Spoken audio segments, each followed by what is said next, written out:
creem diferente da gente. Tá legal? E eu quero te convidar à palavra de Deus agora. Lucas, que era um médico. O pessoal pensa que a Bíblia foi escrita assim, de qualquer maneira, que não há pessoas preparadas no cristianismo. Isso é um ledo engano, isso é preconceito contra os cristãos. Lucas, que escreveu esse evangelho, o livro de Atos, ele era um médico, era alguém graduado nos seus dias. Ele era meticuloso nas pesquisas que fez para entregar ao Teófilo uma biografia acerca do maior homem que pisou na terra, Jesus Cristo, o nosso Senhor. Então eu quero convidar você à palavra de Deus no Evangelho de Lucas, capítulo 23, a partir do versículo 39. Nós estamos numa série de mensagem, enquanto o brasileiro não crente ama o carnaval, nós cristãos amamos a Páscoa. E eu já estou me preparando para a Páscoa, pregando aqui as 7 mensagens que Cristo pronunciou na cruz do Calvário. Você sabia que quando Jesus estava pregado na cruz, ele ficou, o momento da crucificação levou aproximadamente 6 horas, e naquele período ele proferiu 7 palavras, e cada palavra que ele proferiu na cruz é muitíssimo importante para nós. Já observou que quando alguém morre, a gente fica querendo saber qual foi a última postagem dela no Facebook? A gente fica querendo saber qual foi o último áudio que ela mandou no WhatsApp? A gente fica curioso, a gente quer saber quais foram as últimas palavras daquele que morreu. Olha, se essa curiosidade em relação aos nossos pares, ela tem um lugarzinho no nosso coração, imagine com respeito a Jesus Cristo. Nós precisamos saber quais foram as últimas palavras dele antes da morte, porque elas têm um valor preciosíssimo para nós. Nós já vimos a primeira palavra e agora nós vamos ver a segunda mensagem que ele proferiu na cruz. Embora sim, eu confesso que eu não vou entrar tão profundamente na segunda, mas eu vou entrar profundamente com respeito ao contexto do malfeitor que morreu ao lado dele ali naquela cruz. Tá legal? Você achou? Tá sintonizado comigo aí? Beleza, Carlos? Estamos juntos? Lucas 23, a partir do versículo 39. Jobson? Tranquilinho? Então vamos à leitura. Um dos malfeitores crucificados blasfemava contra ele, dizendo: não és tu o Cristo? Salva-te a ti mesmo e a nós também.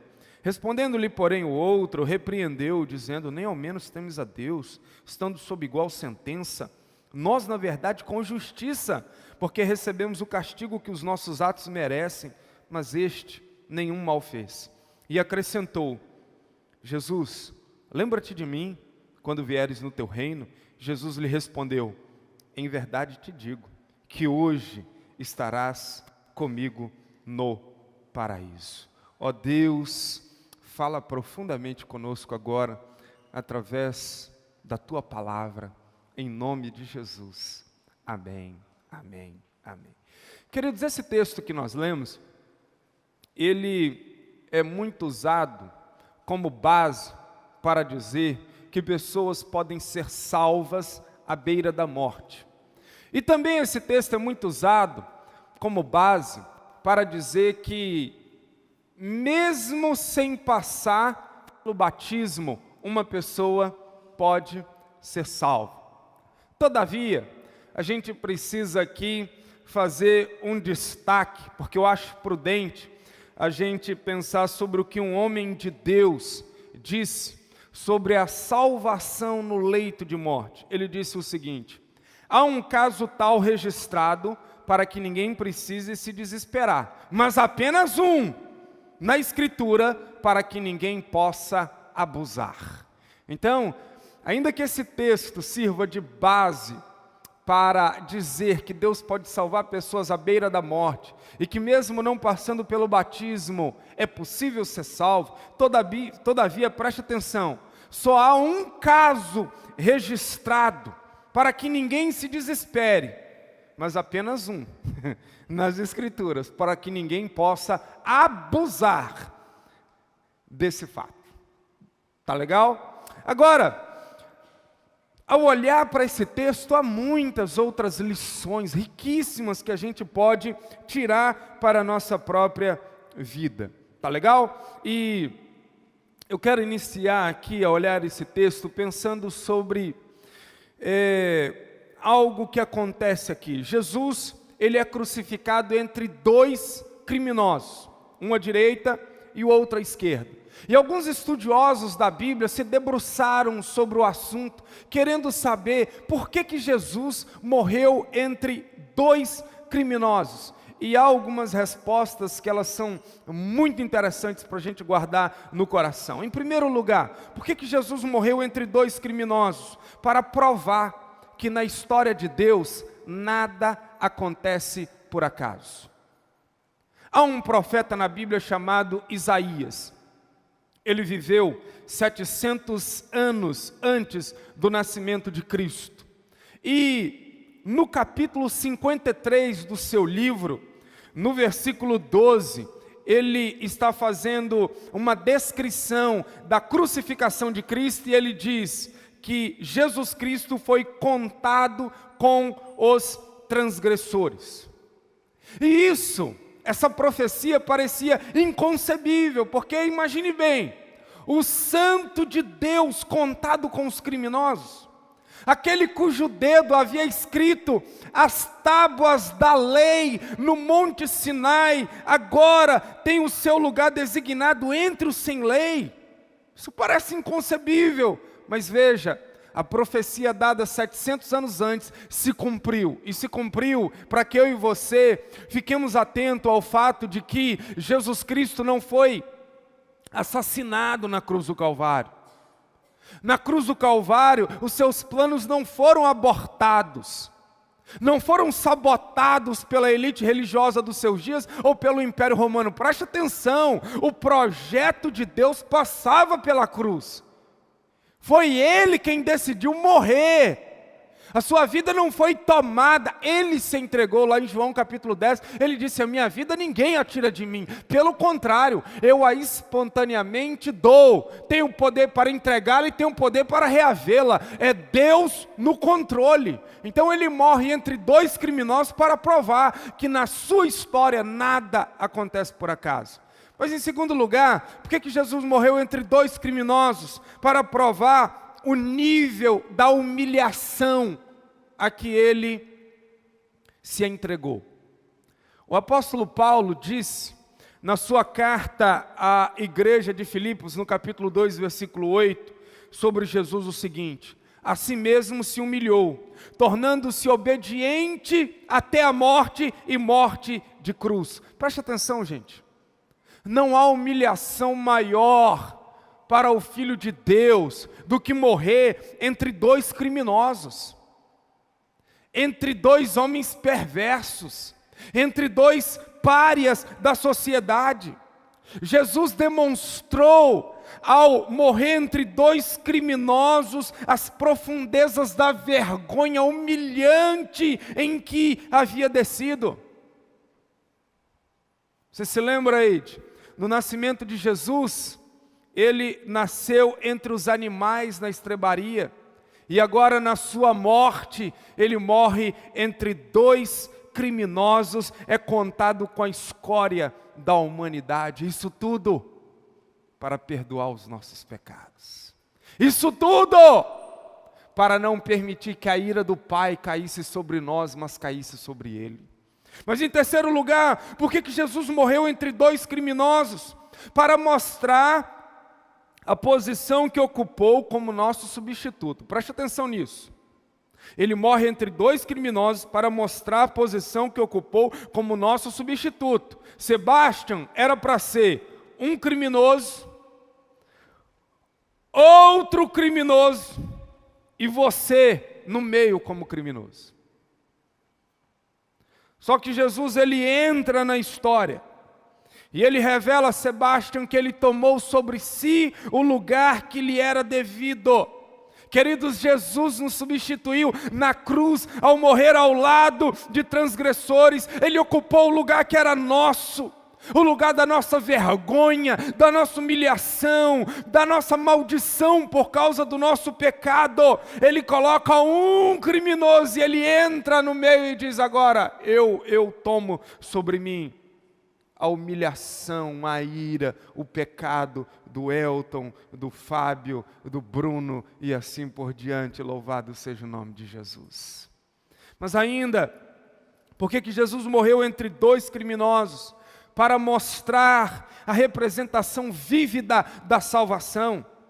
Jesus, entre dois ladrões, ele representa vividamente o drama da salvação e a resposta do homem a isso, ou seja, um pecador se arrepende e crê, e o outro pecador continua endurecido e perdido no momento terminal da sua existência. E veja bem, os dois criminosos foram crucificados juntos. Ambos estavam à mesma distância de Jesus.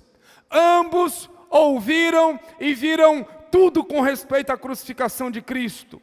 Ambos eram notariamente perversos. Ambos estavam sofrendo agudamente. Ambos estavam morrendo. E ambos necessitavam urgentemente do perdão de Deus para encarar Deus do outro lado. Todavia, um morreu em seus pecados e o outro morreu sendo justificado pelo sangue de Jesus. Agora veja, a oportunidade foi dada aos dois. Só que, assim como foi lá no dia da crucificação, é assim hoje. É assim hoje.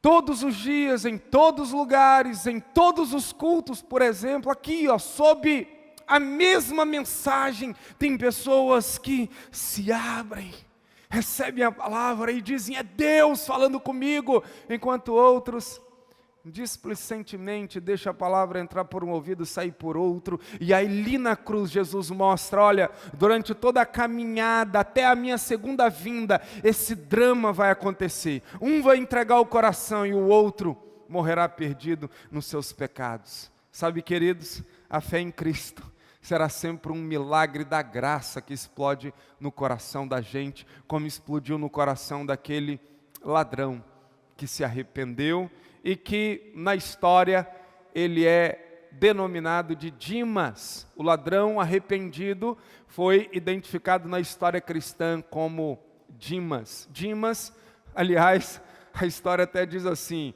Dimas, o bom ladrão. Não existe bom ladrão, não é? Mas tudo bem, fica para nós só Dimas, não é?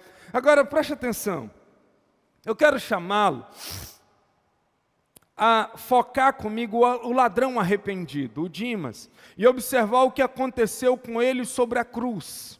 Querido, e essa mensagem só terá efeitos sobre a nossa vida se nos virmos representados neste criminoso dependurado sobre a cruz. Ele é um pecador representativo.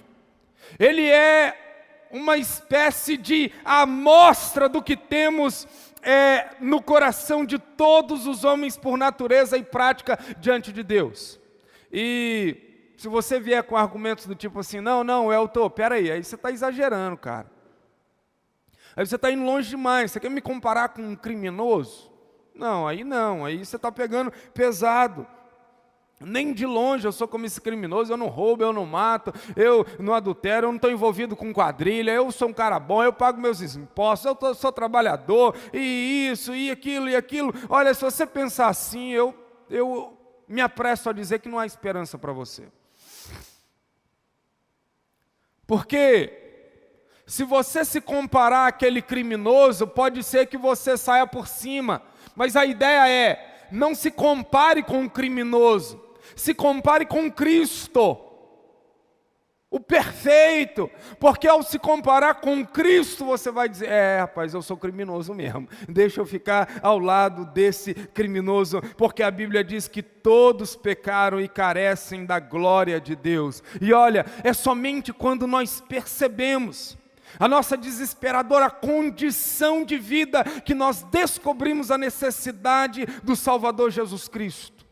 Não se busca seriamente um médico até que você tenha plena consciência de que a sua doença é gravíssima. De igual forma, é somente quando encontramos neste ladrão da cruz um retrato de quem nós somos, é que nós poderemos então dizer como ele disse a Jesus: lembra-te de mim quando vieres no teu reino. Do contrário, a gente vai achar que a nossa vida está muito boa.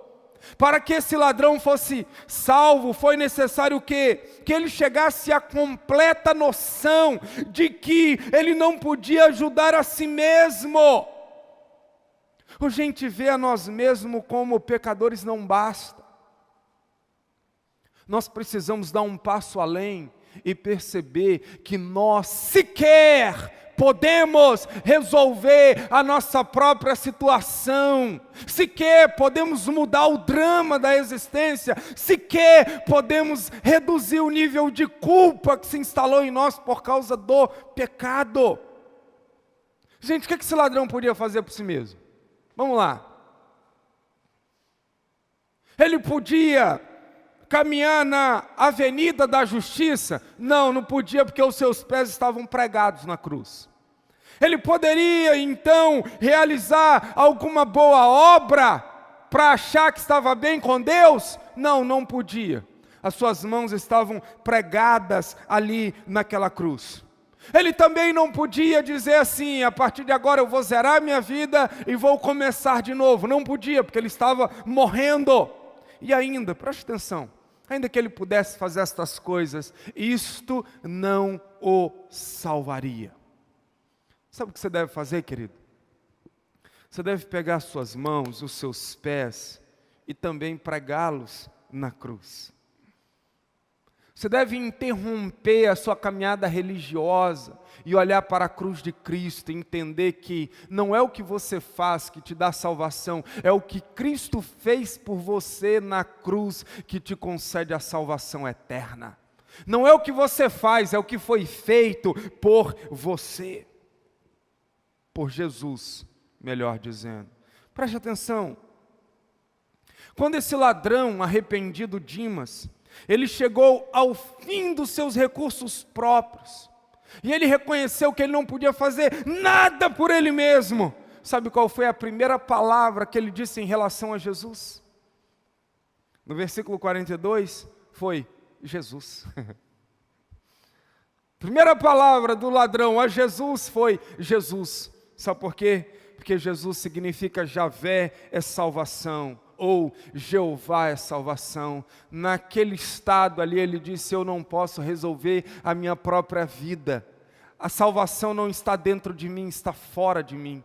Está em Jesus. Ele é a salvação. Só Ele pode resolver a minha história. Só Ele pode resolver o meu drama e me dar vida enquanto estou morrendo, me dá paz enquanto estou desesperado, me dá alegria enquanto estou tomado de tristeza, me dá luz enquanto as trevas estão sobre mim. Ele olha para Jesus e ele diz: Jesus, é tudo que eu tenho nessa hora. Querido, você não precisa buscar a sua salvação em nenhum outro lugar, somente em Cristo, pois é nele que repousa a nossa salvação. Mas veja bem, como é que o Dimas foi salvo do juízo de Deus? Porque ele foi salvo. Se tem uma pessoa que nós podemos ter certeza de que está no céu, é esse ladrão, porque Jesus disse: hoje estarás comigo no paraíso. Então o que a gente observa é que o Dimas, ele conseguiu escapar do juízo de Deus. E como você pode escapar do juízo de Deus? Como você pode ser salvo do juízo de Deus? E preste atenção, olha aqui para mim. O ladrão arrependido, ele foi salvo do juízo de Deus, mesmo sendo condenado no juízo dos homens. O Império Romano o havia sentenciado à morte. No juízo dos homens ele foi reprovado, mas no juízo de Deus ele foi absolvido. E estas coisas não estão necessariamente ligadas, porque é possível que você passe nos critérios do juízo dos homens, mas é possível também que você seja reprovado nos critérios do juízo de Deus. Então, o que eu digo para você é, você pode ser salvo do juízo de Deus, mesmo sendo condenado no juízo dos homens.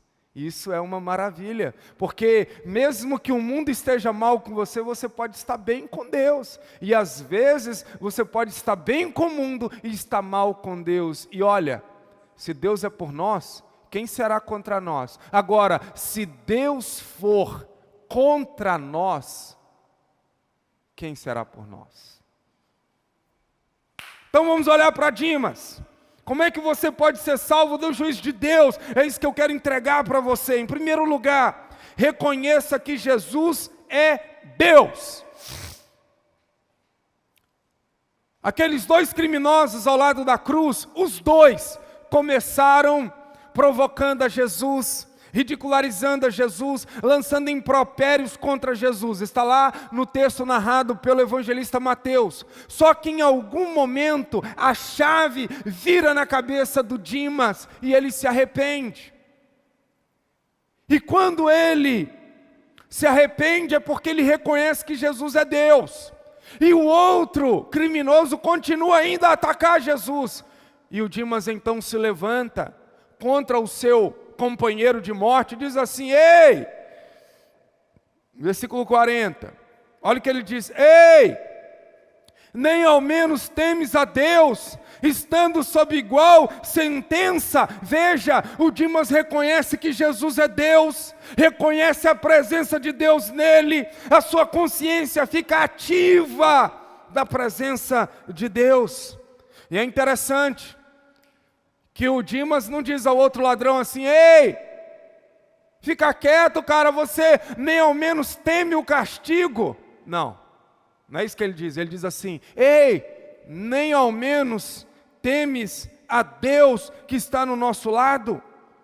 Queridos, veja bem, o Dimas, ao reconhecer que Jesus é Deus, ele reconheceu também a impecabilidade de Cristo ao dizer: este nenhum mal fez.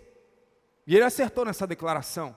Aliás, é por isso que ele compreende que Jesus é Deus. Ele olha para aquele, ele sente a presença santa, ele sente a glória que envolve aquela cruz, e ele diz ao outro: ei, fique quieto, este aqui é santo, impecável.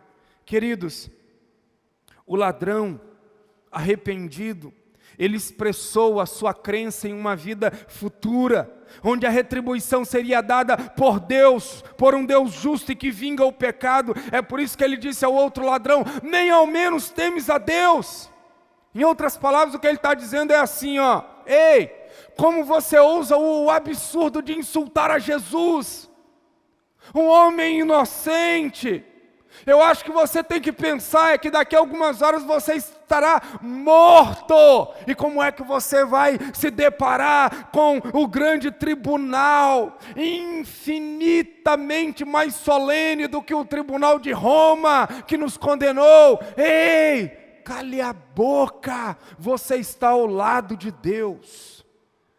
Querido, a igreja se reúne domingo após domingo, não é para cultuar um homem que está morto. O nosso Senhor Jesus, Ele é Deus, e por isso Ele não ficou retido na morte. Ele está vivo pelos séculos dos séculos, e Ele está entre nós, e Ele é Deus, Deus e Deus. É por isso que nós o louvamos a cada encontro que nós temos, aleluia. Segundo lugar, sabe como você pode ser salvo do juízo de Deus? Reconheça a sua culpa.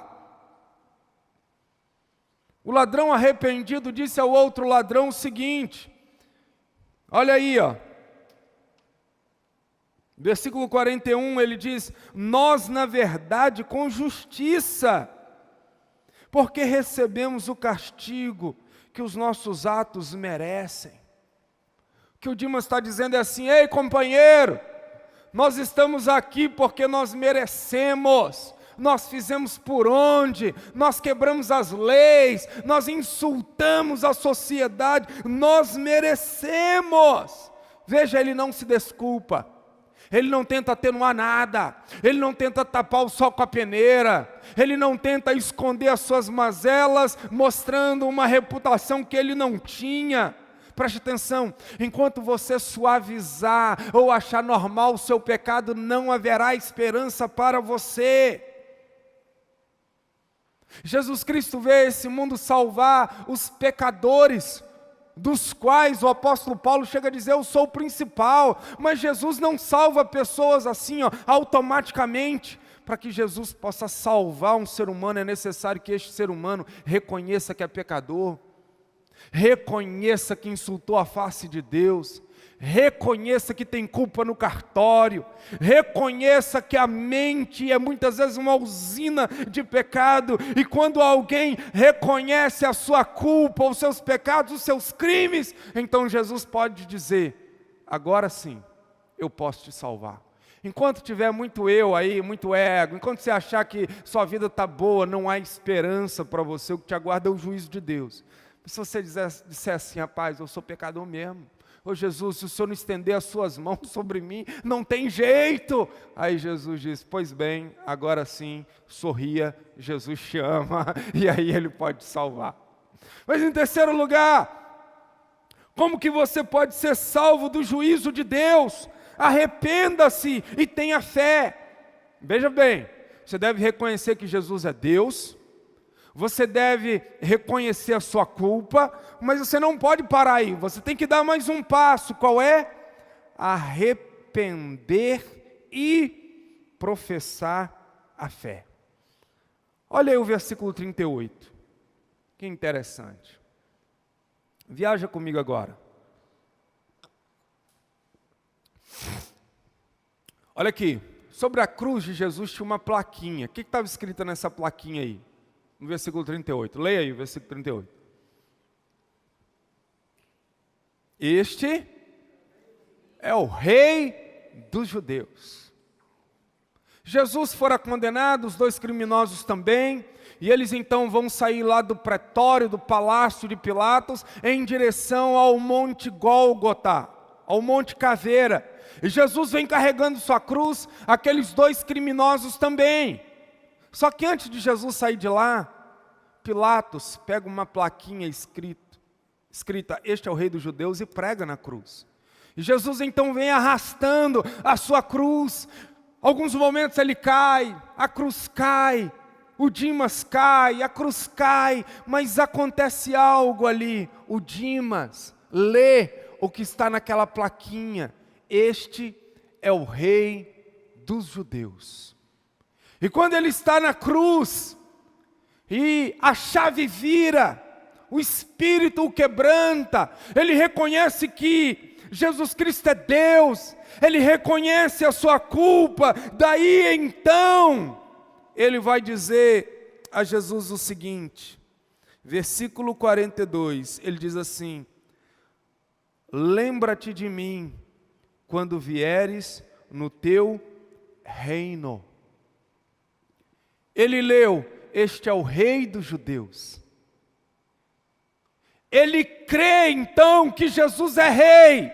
E se Jesus é rei, ele tem um reino. E ele então arrepende, aplica a fé dizendo, ei Jesus, eu creio que o que foi escrito aí por Pilatos não é zombaria. Eu creio que o que está aí, embora tenha sido escrito, sei lá por qual motivo, mas o meu coração crê que o Senhor tem um reino, e que o Senhor há de voltar nesse reino, e eu tenho fé, e eu digo ao Senhor, lembra-te de mim quando vieres no teu reino. E olha, queridos, a fé em Cristo, ela deve revelar humildade, porque o ladrão não diz assim a Jesus, Senhor, exalta-me, Senhor, honra-me, Senhor, me faça ser alguém que há de impressionar os que estão aí embaixo. Não, o que ele diz é, olha a humildade dele, ele diz assim, Senhor, eu só quero te pedir uma coisa, lembra-te de mim. E olha, ninguém, eu acho, usou tão apropriada e cirurgicamente essa palavra como aquele ladrão. Sabe por quê, gente? O Dimas, ele foi um proscrito. Sabe o que é um proscrito? É alguém que é inimigo do Estado. É alguém que é inimigo da sociedade. Então, depois que ele fosse sepultado, a sociedade não lembraria mais dele.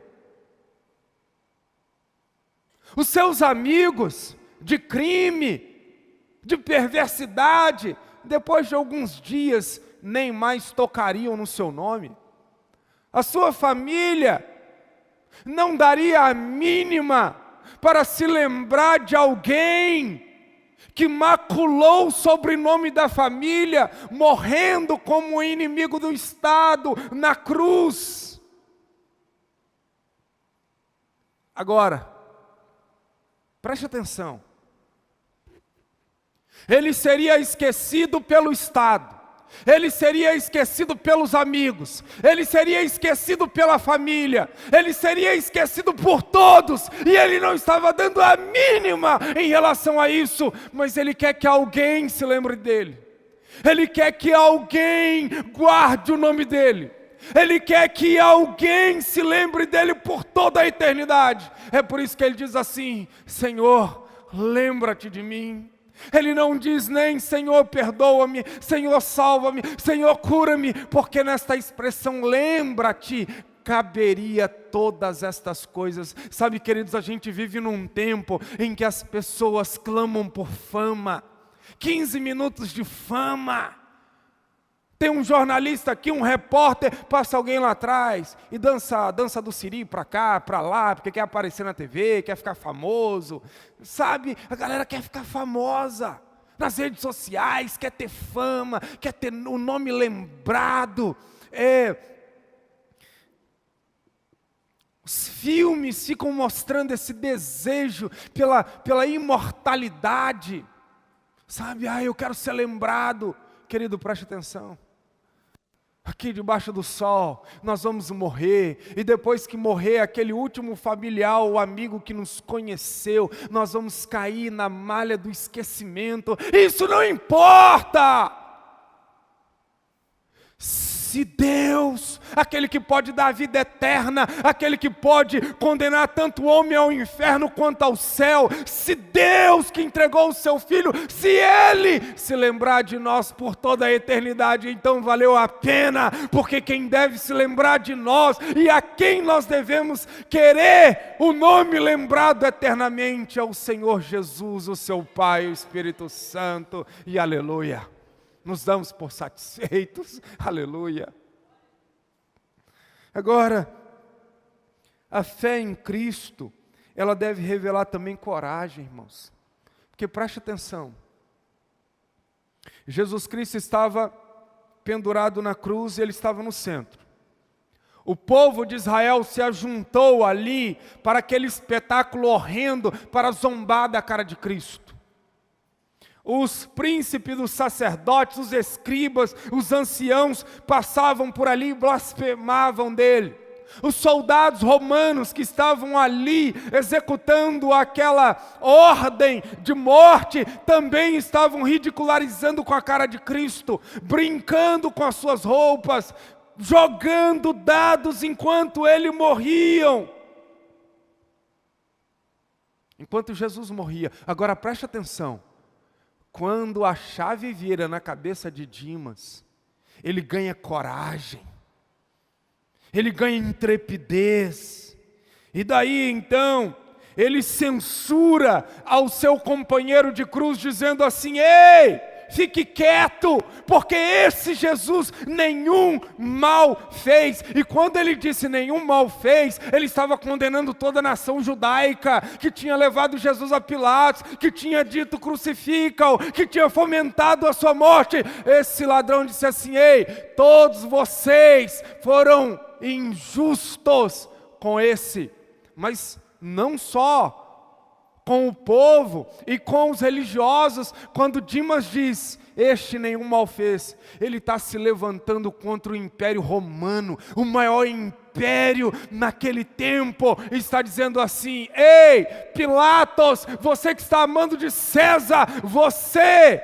foi injusto, porque você condenou um inocente. Ele teve coragem. Sabe, queridos, quando Jesus ressuscita aqui dentro do nosso coração, nós temos coragem para dizer ao mundo que nós pertencemos a Cristo, que nós temos a esperança de vida eterna, que nós somos o povo mais feliz da terra, e que nós denunciamos essa ordem de vida presente no mundo, como sendo uma afronta ao Deus que é santo, e a gente finca os pés dizendo: eu sou de Cristo e Cristo é meu, e não importa o que esteja acontecendo de ruim, em zombaria e ridicularização contra o meu Senhor, eu sou dele.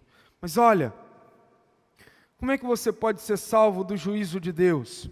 Eu quero ainda dizer a você o seguinte: submeta-se ao reinado de Cristo. Esse ladrão, o Dimas, ele demonstrou a sua fé no reinado de Cristo ao dizer: lembra-te de mim quando vieres no teu reino. Agora preste atenção, qualquer um gostaria de fazer parte do reinado da Elizabeth II, lá na Inglaterra. Quem não gostaria? Quem não gostaria de ser um dos aliados de Napoleão Bonaparte, quando ele estava dominando a Europa? Quem não gostaria de estar associado ao reino de Alexandre o Grande, que aos 33 anos havia dominado o mundo? Mas ei, quem é que quer se filiar a um rei que está dependurado numa cruz? Queridos, é aqui que a gente percebe que houve uma abertura sobrenatural em Dimas, porque ele viu além da coroa de espinhos que estava na cabeça de Jesus Cristo. Ele viu uma coroa real posta pelo Deus Pai. Ele viu além dos pregos nas mãos de Cristo. Ele viu as chaves da morte e do inferno nas suas mãos poderosas. O ladrão viu além dos pregos que estavam nos pés de Jesus. Ele teve a visão de que havia um brilho de bronze polido, refinado como uma fornalha nos pés de Jesus Cristo. Ele viu além do rosto desfigurado de Cristo. Ele viu os olhos de Jesus como chama de fogo. Ele viu além da cruz de Cristo. Ele viu o trono glorioso à espera de Jesus, que sairia da cruz para tomar posse do reino de seu Pai. Ele viu além das circunstâncias externas que pareciam desmentir a realidade de que aquele que morria ali era rei. Eu acho maravilhoso, porque quando a chave virou dentro dele, sabe qual foi a esperança que brotou? A esperança da segunda vinda de Cristo. Porque ele diz assim, preste atenção, ele diz assim: lembra-te de mim quando vieres no teu reino. Esse que morria ali, voltaria, viria de novo. E ele põe a esperança nessa segunda vinda de Cristo. Ele olhou para longe do presente, para longe dos sofrimentos. Ele viu a glória, ele viu a coroa, ele se antecipou à vergonha, e ele viu Cristo em poder e majestade. Gente, aqui para nós, como é que a gente pode explicar a inteligência espiritual desse ladrão agonizante? Onde é que ele recebeu o tal insight das coisas de Cristo? Como é que ele cresceu tão rapidamente na escola de Deus? 6 horas apenas. Queridos, isso não foi o sangue e a carne que o revelou, mas foi o Pai eterno quem abriu o coração do Dimas para que ele compreendesse todas aquelas maravilhas. Estas coisas que Deus encobre dos sábios entendidos, Deus revela aos pequeninos, aos criminosos, aos párias, que abrem o coração para ele. Olha, essas verdades que alguns cristãos vão levar o resto da vida para entender. Dimas, em 6 horas, compreendeu isso tudo. Às vezes a gente leva anos de estudo. Ele em horas, porque Deus agiu nele. Olha, Deus pode agir em você. Só você falar: Deus, abre o meu coração, abre a minha mente, me toca com estas verdades, inflama o meu coração, porque eu quero olhar para a vida como esse criminoso, no fim da vida, que olhar lindo esse de Dimas, quando o Espírito agiu no coração dele. E olha, eu concluo essa mensagem destacando a pessoa de Jesus no relacionamento com o ladrão arrependido. No alto daquela cruz, Jesus só ouve o clamor arrependido. Aqui, vem cá comigo, ó. O povo olhava para a cruz e dizia assim: ei, Jesus, se tu és o Filho de Deus, desce daí. Os sacerdotes, os religiosos diziam a Jesus assim: ei, Jesus, se desceres da cruz, nós creremos em ti. Vamos lá, vamos fazer esse negócio. Os soldados faziam perguntas zombeteiras a Cristo. O outro ladrão dizia a Jesus assim: ei, Jesus, salva-te a ti mesmo e a nós também. E o que Jesus responde a esses? Nada. Silêncio sepulcral, absoluto. Jesus não fala nada. Sabe por quê? Porque Jesus não dialoga com blasfemos. Jesus não dá corda e atenção para quem quer zombar da sua cara. Mas aquele que se aproxima dele com o coração arrependido e diz assim: Senhor, lembra-te de mim quando vieres no teu reino. Aí Jesus abre a boca. E aí ele diz: hoje estarás comigo no paraíso. Ei, Deus só vai falar com você, querido, na hora que você abrir o coração dizendo assim: Senhor, eu me arrependo, eu quero andar contigo. Se você fizer isso, você vai ouvir a voz desse Deus falar a você diretamente. Agora, no alto da cruz, Jesus demonstra o seu poder em salvar. Parece que ele está morrendo, parece que ele é fraco, parece que os seus projetos deram em nada, mas quando o bandido diz: lembra-te de mim, ele cresce em poder e glória, e ele diz: hoje estarás comigo no paraíso. Agora preste atenção.